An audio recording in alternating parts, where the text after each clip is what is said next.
नमस्कार, सलाम और जूले। मैं हूं सोनम वांगचुक लद्दाख से। आप में से कुछ लोग हमें जानते होंगे हमारे शिक्षा सुधार के कामों के बारे में, या फिर पर्यावरण के काम में आइस स्तूपा, आर्टिफिशियल ग्लेशियर जैसे कामों के लिए, या फिर आई लिव सिंपली जैसे ग्लोबल मूवमेंट्स जो कि सादा जीवन अपनाकर क्लाइमेट चेंज को रोकने के लिए लोगों को प्रेरित करती है।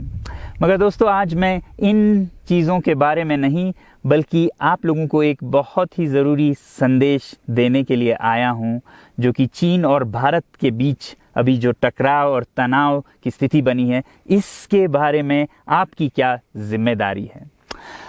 मैं लद्दाख में हूं और आप देख रहे हैं सिंधु नदी को बहते हुए यहाँ, और वो जो पहाड़ियाँ हैं उनके पीछे नुब्रा और चांगथांग के वो इलाके हैं जहाँ पर ये तनाव बढ़ता जा रहा है। हज़ारों सैनिक वहाँ ले जाए जा चुके हैं। सुनने में आया है चीनी वायुसेना के जहाज़ भी वहाँ तैनात किए गए हैं, और 1 घंटे पहले भारतीय वायुसेना के जहाज़ भी मेरे ऊपर मंडरा रहे थे।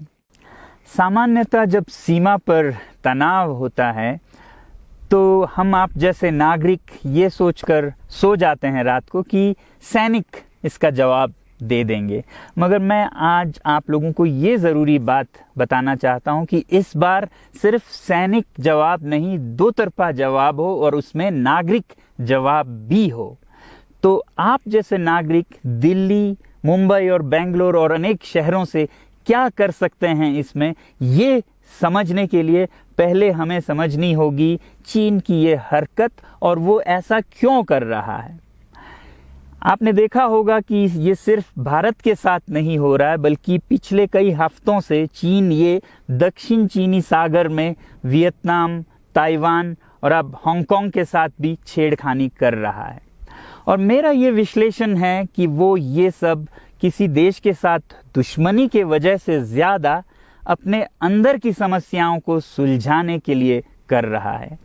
आज चीन को सबसे बड़ा डर है तो अपने जनता से डर है। उनकी 140 करोड़ की आबादी, जो कि एक बंधुआ मजदूर की तरह बिना मानवाधिकारों के चीनी तानाशाह सरकार के लिए काम करते हैं और उसे धनी बनाते हैं।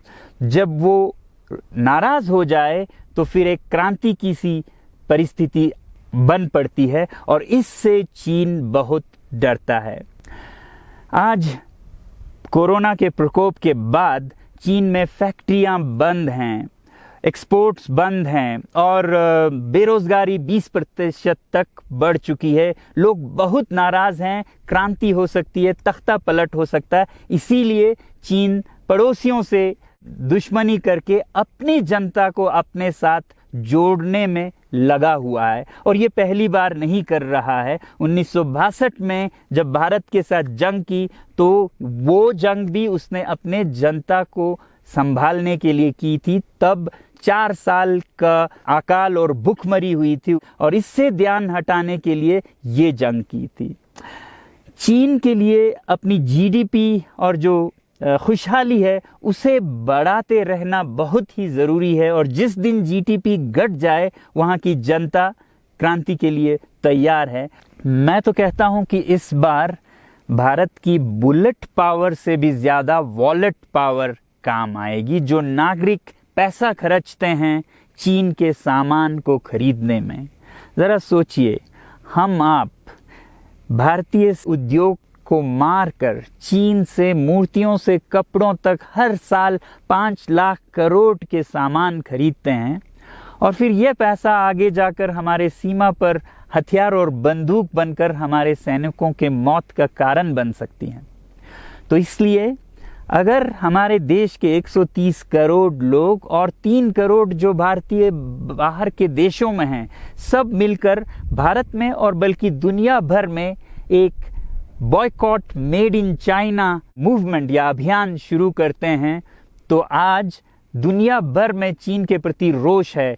हो सकता है कि सारी दुनिया साथ आए और इतने बड़े स्तर पर चीनी व्यापार का बॉयकॉट हो कि चीन को जिसका सबसे बड़ा डर था वही हो, यानी कि उसकी अर्थव्यवस्था डगमगाए और उसकी जनता रोष में आए, विरोध और तख्ता पलट। और अगर हम ऐसा नहीं करते हैं तो कितनी बदनसीबी की बात होगी भारत के लिए, ज़रा सोचिए। एक तरफ हमारे सेना सीमा पर जंग लड़ रही होगी और दूसरी तरफ हम आप चीनी सामान, मोबाइल से लेके कंप्यूटर्स, कपड़ों से लेके खिलौनों तक को खरीद कर उनकी सेना को पैसा भेज रहे होंगे, चीन की सेना को।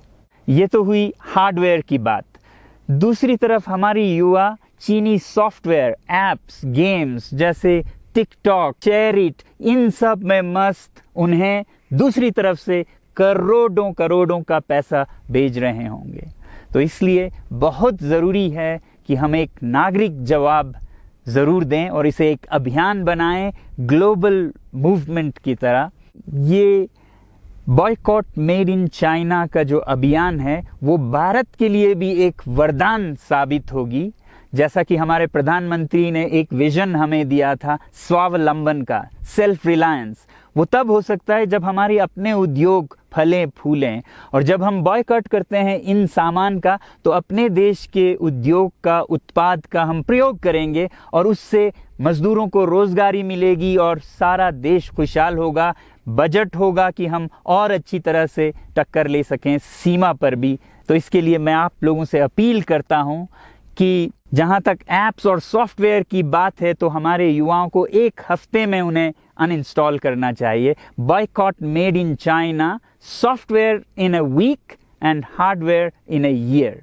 क्योंकि साजो सामान के लिए वक्त लगेगा हमारे अपने देश से और बाहर से विकल्प निकलने तक, तो उसे हम 1 साल के अंदर कर सकते हैं। तो ये हम न सिर्फ अपना प्रतिज्ञा करें बल्कि 100 और लोगों को इसके बारे में समझाएं, शेयर करें सोशल मीडिया पर, और हमारी जो मीडिया है वो जनता तक, देश के कोने कोने तक पहुंचाए।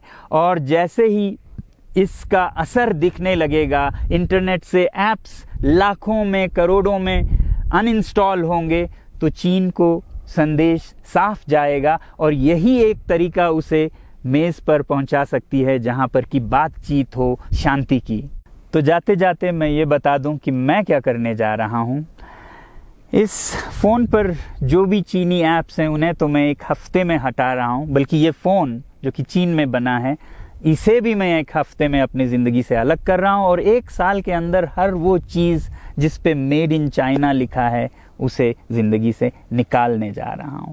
हमें चीन से, चीनी लोगों से कोई समस्या नहीं है, चीनी सरकार और उनकी रवैयों से समस्या है। जब तक चीन में परिवर्तन ना हो हमें ऐसा करना होगा। और आप लोगों से मैं अपील करता हूं कि आप अपने शहर में, अपने मोहल्ले में ऐसे इवेंट्स करें जहां लोग प्रतिज्ञाएं करें कि चीनी सामान का बहिष्कार करें जब तक चीन में परिवर्तन ना हो। और मैं सालों से कहता रहा हूं कि 21वीं सदी में देश के लिए जान देने की नहीं बल्कि ज़िंदगी देने की ज़रूरत है।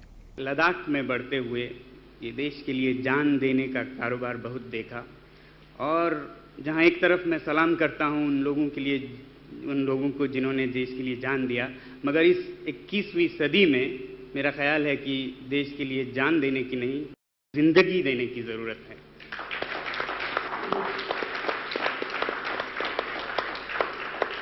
तो आप भी निभाइएगा अपना रोल। जय हिंद।